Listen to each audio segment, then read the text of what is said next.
Okay, let's unpack this. We all think we know a franchise, right? We have our favorite films, our go-to monsters, um, the iconic lines we can quote by heart. Definitely. You get comfortable with it. Exactly. But sometimes, when you take a moment to really dig deeper, to sort of pull back the layers of explosions and action, you find surprise and complexity. Mm-hmm. Stuff you didn't notice the first time. Yeah. You discover that what seemed like maybe a straightforward popcorn flick is actually wrestling with some truly fascinating ideas, pushing boundaries a bit. Which is what we love doing here. Precisely. Today, we're doing exactly that. We're embarking on a deep dive into the 2018 film, The Predator. Ah, that one. It definitely sparked some conversation. It did. And on the surface, you might remember it as, well, a high-octane creature feature sequel, a continuation of that whole sci-fi horror legacy. Lots of action, lots of predator mayhem. For sure. But beneath all that adrenaline-fueled action, this film, maybe surprisingly, delves into some truly profound biological and evolutionary concepts, ideas that make you look at the entire franchise in a new light. Okay, I'm intrigued. So our mission for this deep dive is to move beyond just the surface plot. We want to extract those nuggets of knowledge, those surprising facts, and the really thought-provoking ideas embedded within the movie's narrative.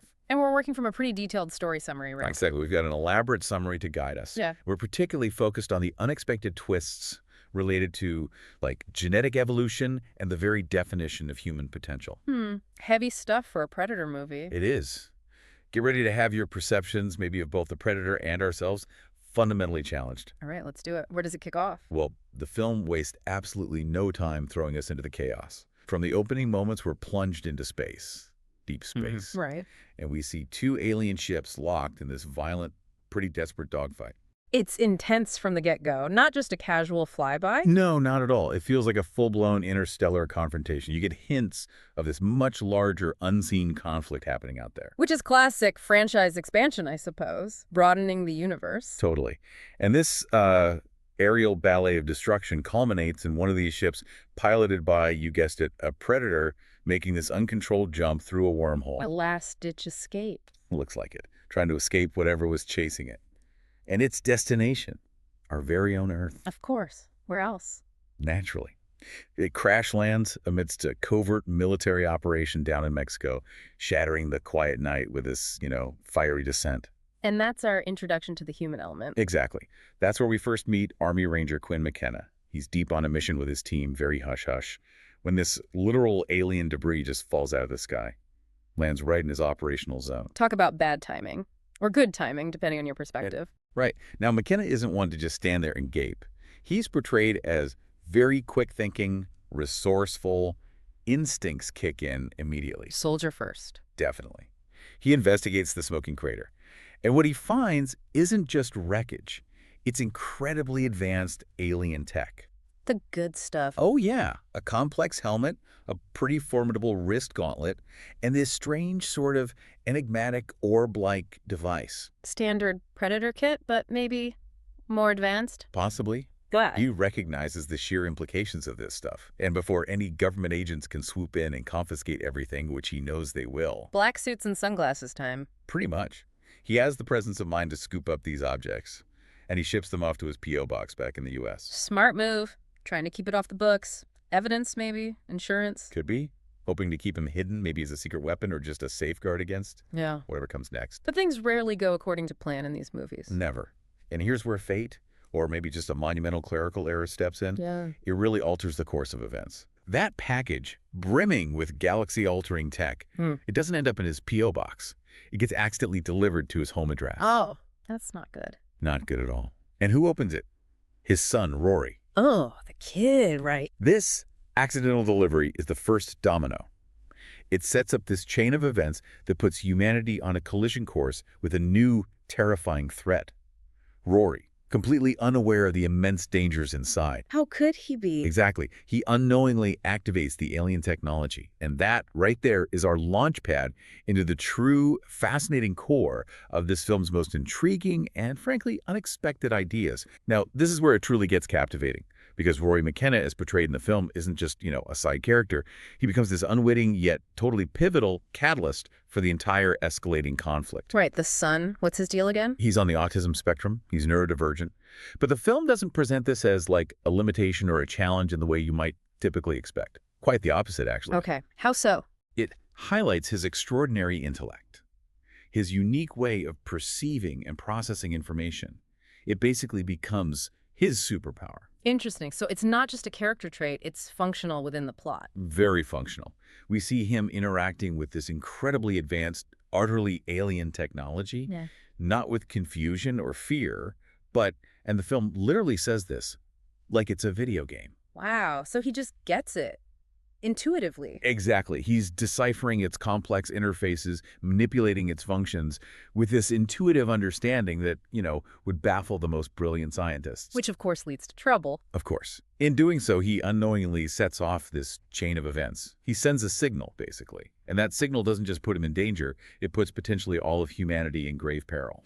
Okay, now that is fascinating. What's truly revolutionary here then is the film's bold claim. It's almost an explicit thesis, isn't it?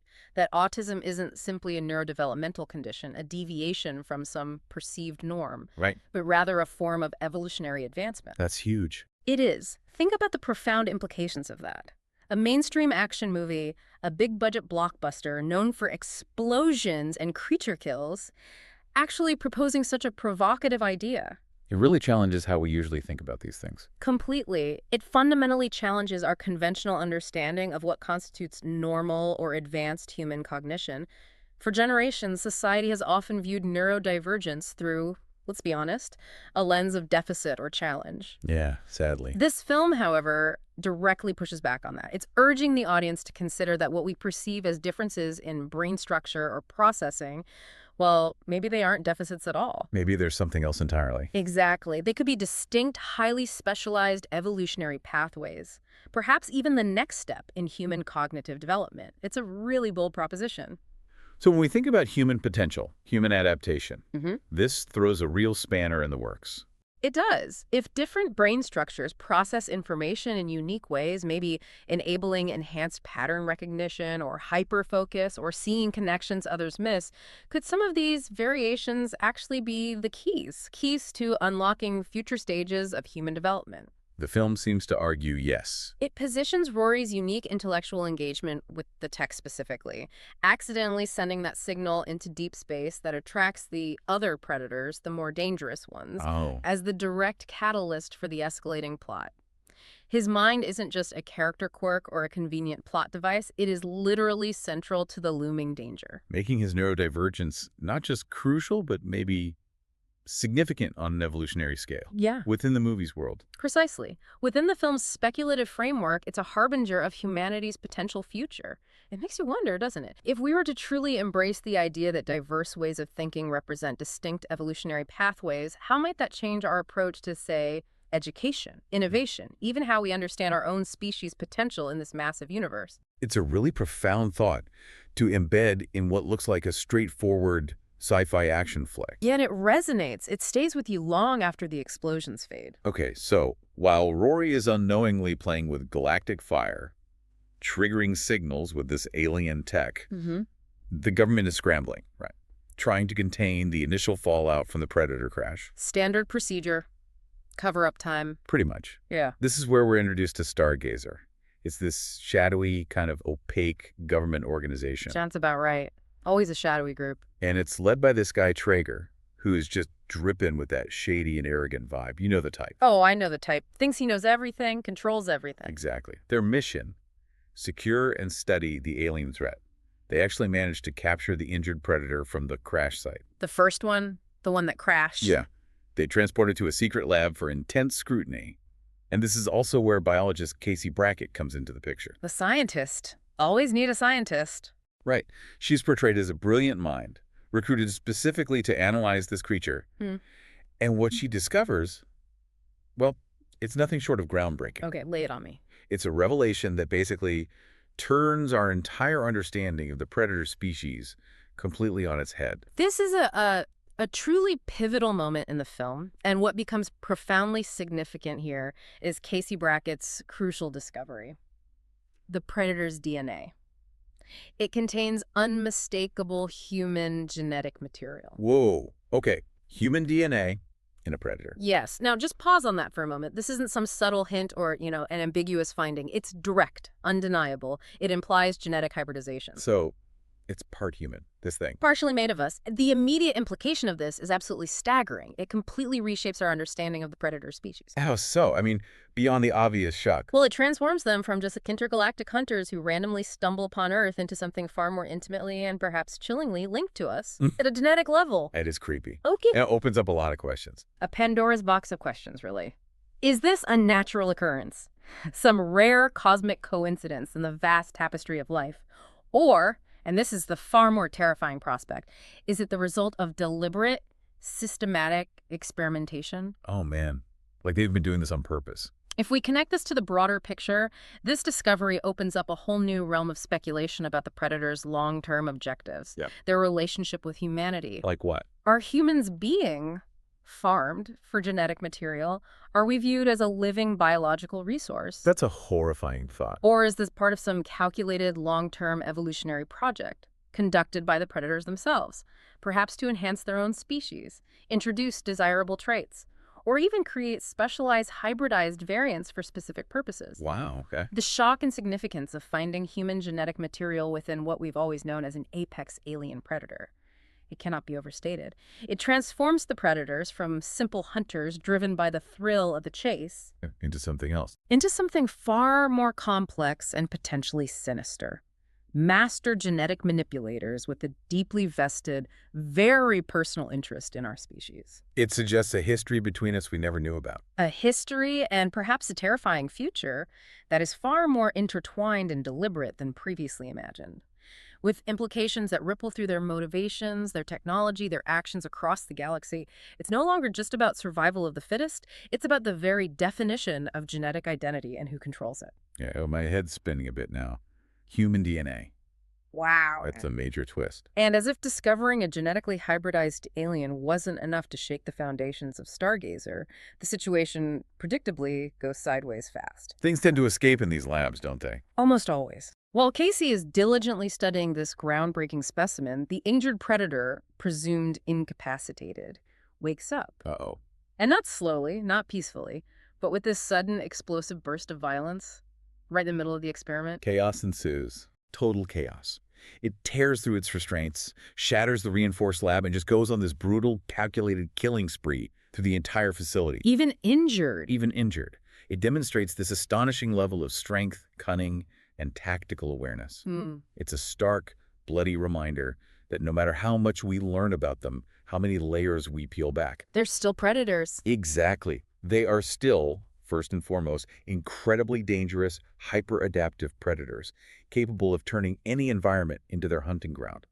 So while the predator is carving this bloody path through Stargazer's shiny, secret facility, our reluctant hero, Quinn McKenna, finds himself in a, shall we say, less than ideal situation. What happened to him after he mailed the tech? He got caught, Yeah. arrested by the government, Yeah. basically to cover up his initial encounter and the existence of that alien tech he saw.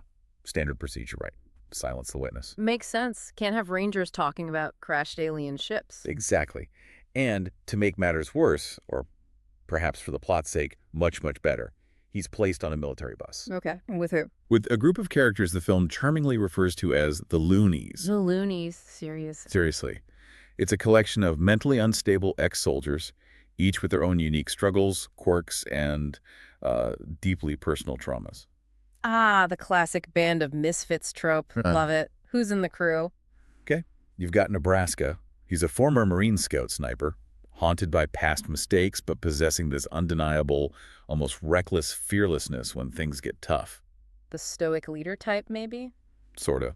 Then there are Coyle and Baxley. They're inseparable brothers in arms, both clearly suffering from severe PTSD from their time in combat.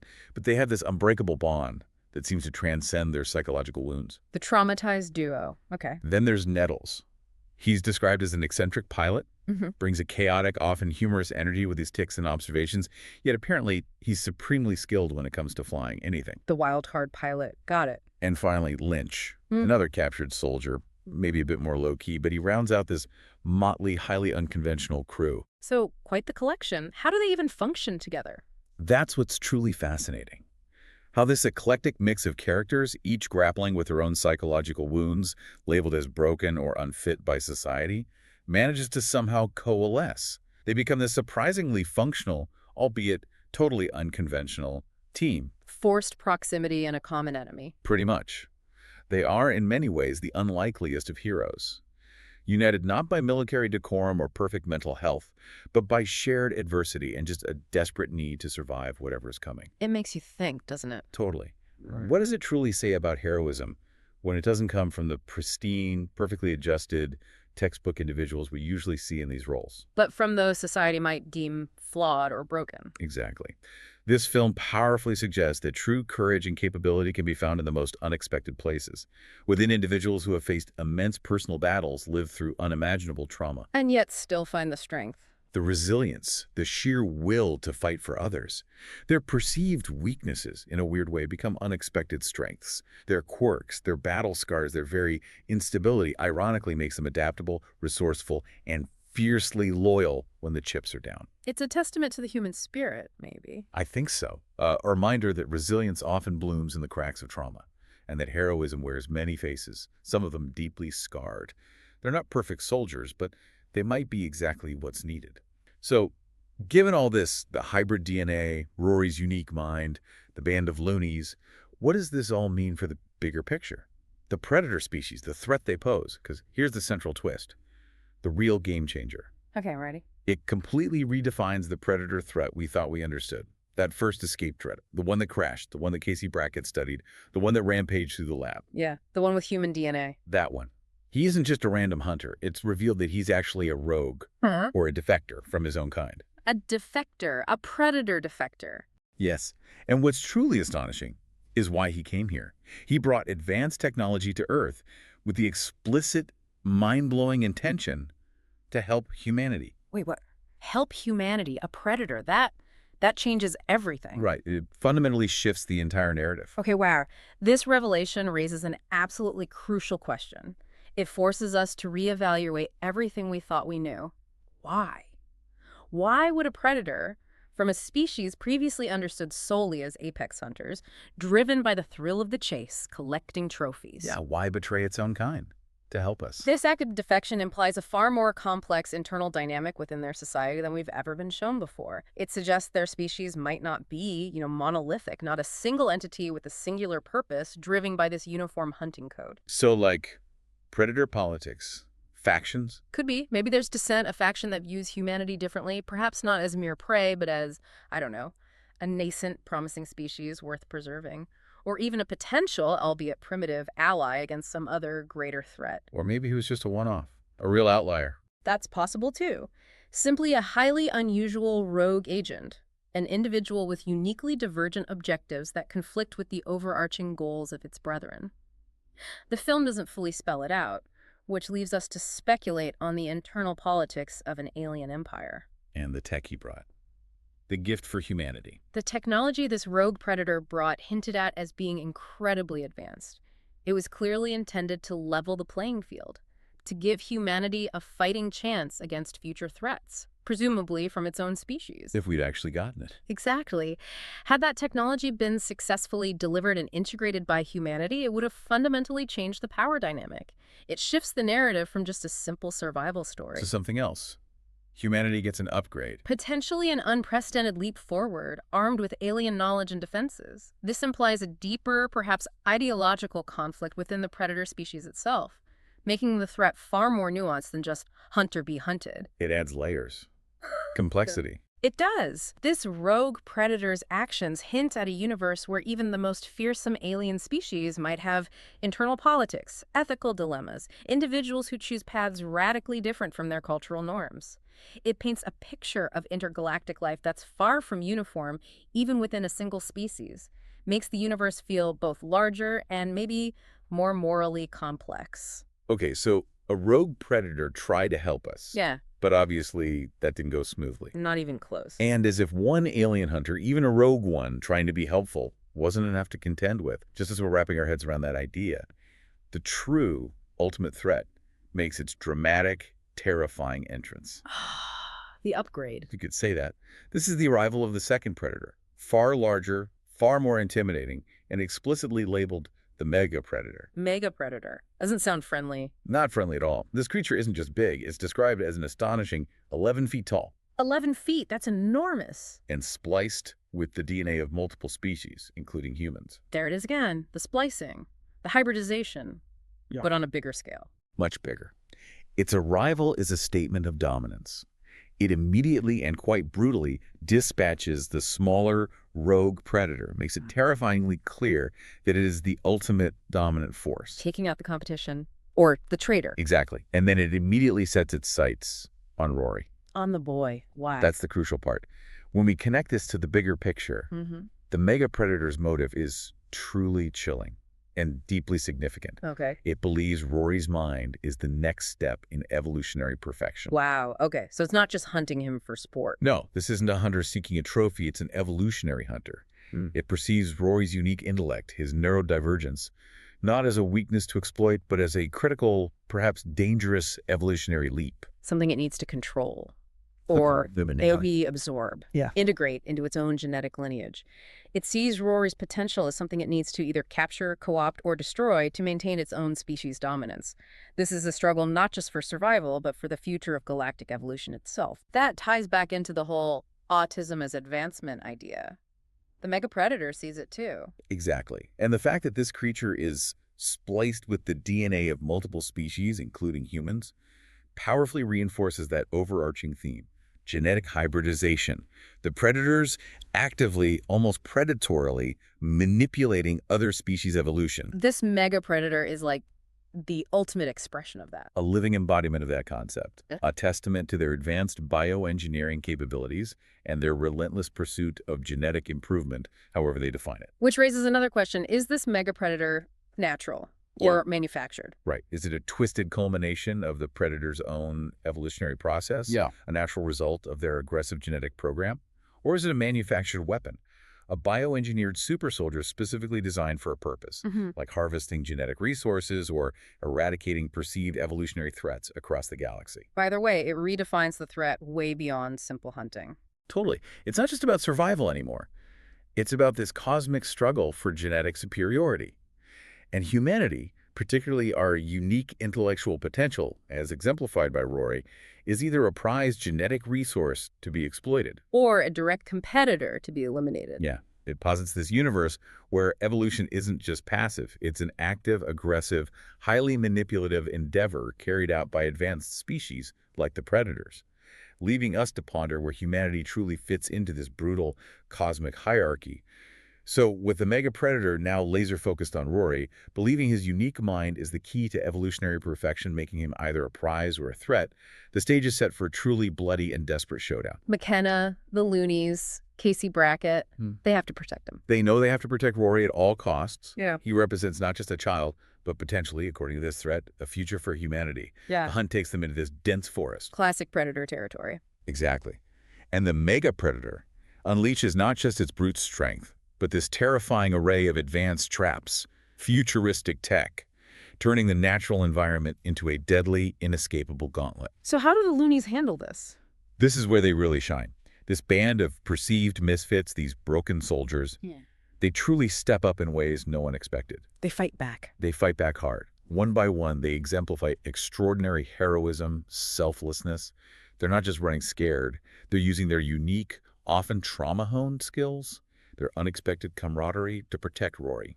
Can you give some examples? Yeah, you see these moments of incredible, almost heartbreaking bravery.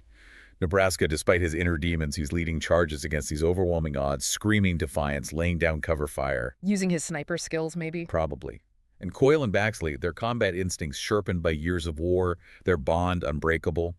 They form this unyielding line of defense. They anticipate each other's moves in this fluid, deadly dance. The PTSD brothers in arms working together. Exactly. Nettles, the eccentric pilot, puts his own life on the line with these daring, high-risk maneuvers in a stolen helicopter, using his unique spatial awareness to navigate treacherous skies, create diversions. Wild card comes through. Big time. And even Lynch, the quieter one, steps up with tactical precision when it matters most. Yeah. Each of them, in their own way, showcases that their mental instability, as the government so coldly labeled it, Is actually part of their strength here. it's juxtaposed with this undeniable, potent form of courage, an innate loyalty to something greater than themselves. They sacrifice themselves not just for a soldier or a scientist, but for this kid who, in the film's world, represents this profound, albeit dangerous, step in human evolution. It's a powerful testament that heroism can come from anywhere. Absolutely. It shows that resilience isn't the absence of scars, but the ability to fight despite them. They prove that true strength and heroism often emerge from the most unexpected places under the most dire circumstances. So, the relentless pursuit, the forest showdown, it all culminates in this desperate final confrontation. A true test of human ingenuity against alien might. McKenna has to face the mega predator directly. Seems inevitable. He knows brute force alone won't cut it against this thing, so he manages to board the creature's ship, taking the fight into its own domain. Risky move. Very. But what's crucial here, and honestly kind of refreshing, Yeah. the mega predator isn't defeated by, like, a single hero's raw power or some lucky shot. It's defeated through a brilliant combination of teamwork and tactics. So strategy wins out. Strategy, ingenuity, collaboration, it's a strategic victory. A testament to human adaptability, our ability to outwit a technologically superior foe rather than just overpowering it. That's actually a nice touch. Less about muscles, more about brains and teamwork. Exactly. So with the primary threat neutralized, McKenna and Rory, the father and son who inadvertently kicked this whole thing off, are deservedly recognized as heroes. Their unlikely partnership saved the day. A somewhat happy ending then. Or, Well, the story, in classic franchise fashion, doesn't quite end there. The film leaves us with this really tantalizing tease, a glimpse into a future that, unfortunately, never quite materialized into a direct sequel. oh, Steez. In the very final scene, the remaining Stargazer scientists are sifting through the wreckage, examining the recovered Predator tech with renewed focus. And then, the grand reveal. Don't leave me hanging. They unveil a mysterious Predator killer suit. A predator killer suit made by humans. Exactly. This isn't just ordinary armor, it's an advanced exosuit, clearly derived from reverse-engineered Predator technology, specifically designed to fight back against future Predator invasions. Whoa, okay, that is a tease. Right. And the film concludes with McKenna now fully embracing his role as humanity's defender, vowing to use this suit to protect Earth. It's this powerful promise of continued vigilance, a hopeful future where humanity can finally stand its ground. Okay, that final reveal. It immediately raises a critical question, doesn't it? What would that sequel have actually looked like? Exactly. We never got it, but you have to wonder. How would the very existence of this predator killer suit have fundamentally changed the power dynamic between humans and predators? For so long, across all the movies, humanity's largely been the prey, right? Mostly, yeah. The hunted. Our defenses often seem pretty basic against their tech. But now, with a piece of technology derived directly from the predators themselves, the tables could have turned dramatically. Humanity levels up big time. It speaks volumes about the human capacity for rapid technological adaptation, especially when faced with an existential threat. We see it throughout our own history, right? Adversity sparks innovation. Necessity is the mother of invention. Here it's just accelerated to an interstellar scale. Exactly. It suggests humanity's potential to quickly absorb, understand, and frankly weaponize alien knowledge. So could humanity, using the very tools and maybe even the genetic understanding of its hunters, Yeah. not just defend itself, but potentially become a formidable force, maybe even dominant?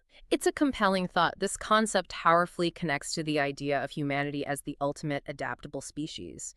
We might not have the innate biological prowess, the sheer strength, or the ancient hunting wisdom of a predator. But we're clever. We are incredibly clever. Our ingenuity, our collective problem-solving ability, our capacity to reverse engineer and incorporate even alien technology, it makes us incredibly resilient. It suggests a future where we transcend our limitations, not through slow biology, but through fast tech. Precisely, through rapid technological integration, turning the lessons and tools of our enemies into our greatest strength. This final revelation really shifts the narrative, doesn't it? From constant defense and desperate survival To potential offense, proactive engagement. Yeah. It hints at humanity's true, untapped potential in the face of galactic threats. It leaves you with the compelling notion that, perhaps, our greatest asset against an advanced alien species isn't brute force, but our sheer, relentless cleverness. So, okay, let's pull back and look at the Predator as a whole. What does this all mean? This deep dive has definitely uncovered some unexpected, thought-provoking stuff, way beyond just a creature feature. Absolutely. It went in some surprising directions. First, there's that shocking discover, human DNA within the predator itself. That just opens up immense questions about genetic hybridization. Right. Long-term plans, are we a resource? It completely upends how we saw them before. Totally. Then there's the truly provocative idea, shown through Rory, of neurodiversity, specifically autism, as potentially being a form of evolutionary advancement. Which is a huge statement. It challenges our whole perception of intelligence, capability, makes intellectual diversity a profound strength, not a limitation. Yeah, really powerful. And finally, the complex dynamic between different predator factions. You got the rogue predator trying to help us. Defying its own kind. And then the mega predator, with its chilling evolutionary hunt. It reveals this far more nuanced, maybe even internally conflicted alien society than we've ever really seen before. It adds depth to the lore, for sure. And ultimately, I think it all boils down to humanity's incredible resilience and adaptability. We might be perceived as prey by some predators, But we're resourceful, innovative. and profoundly capable of turning the tables, even against a seemingly superior alien threat. We find a way. And that leads us to a final thought, something to mull over, maybe, Sure. a question that kind of lingers long after the credits roll. Okay, hit me with it. If, as the film strongly suggests, the predators are actively engaged in genetic splicing, constantly seeking what they perceive as evolutionary perfection across the cosmos, what does that imply about humanity's own future? How do they see us in that context? Exactly. Our unique intellects, our diverse neurotypes, are they seen by advanced alien species as either a vital resource for them to exploit and integrate? Like Rory's mind being a target. Yes. Or are we seen as a dangerous, accelerating threat to their own evolutionary trajectory? That's a chilling thought, too. Us becoming the competition. Consider the profound implications if a neurodivergent mind, like Rory's, is indeed portrayed as a key to unlocking humanity's next evolutionary stage. Does this suggest a future where our perceived differences Are actually our greatest strengths. precisely the very qualities that not only pique the interest of advanced alien species, but also perhaps profoundly threaten them?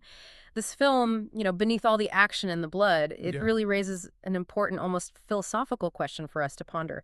If the relentless pursuit of evolutionary perfection drives alien species to such extreme lengths, what responsibility do we as humans have to truly understand and maybe even guide our own biological and intellectual trajectory? Wow, that's deep. It leaves us with the profound idea that our future, and maybe our very place in the universe, might depend not on conforming to some narrow definition of normal, but on how we value, cultivate, and bravely unleash the incredible intellectual and genetic diversity that exists within ourselves.